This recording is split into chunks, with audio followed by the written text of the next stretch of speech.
Hey, what's up everybody? I wanted to take a few minutes and show off my undamned CPS-2 A Board.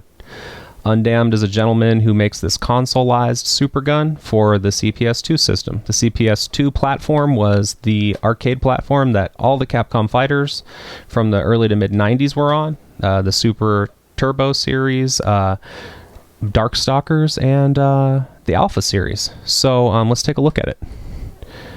This here is your CPS-2 A board.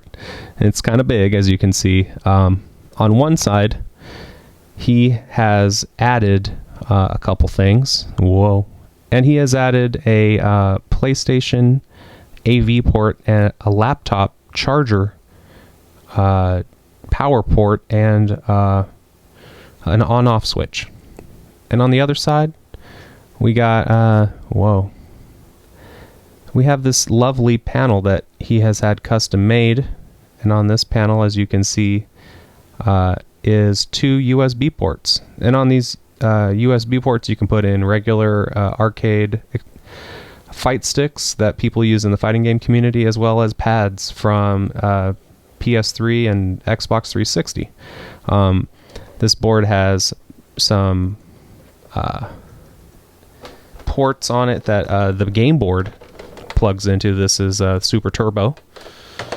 You just literally put them together and push them together, and it's all set up.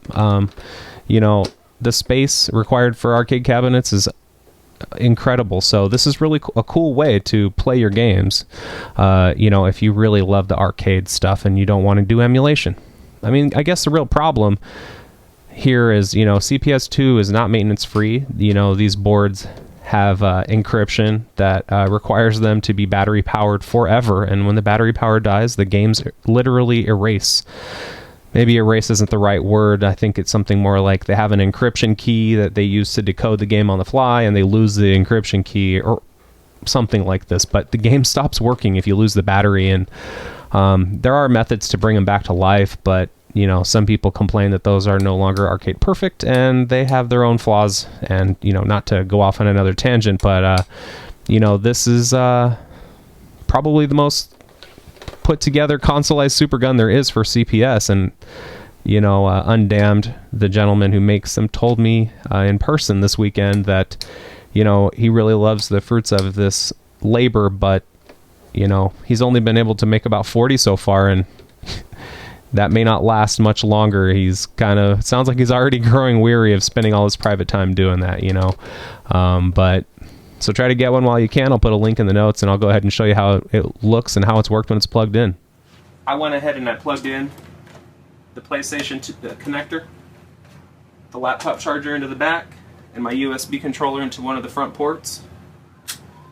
You turn it on, and you're good to go. You know, I just kind of wanted to show off, you know, just how easily it is to hook up, you know, just like any other console, really.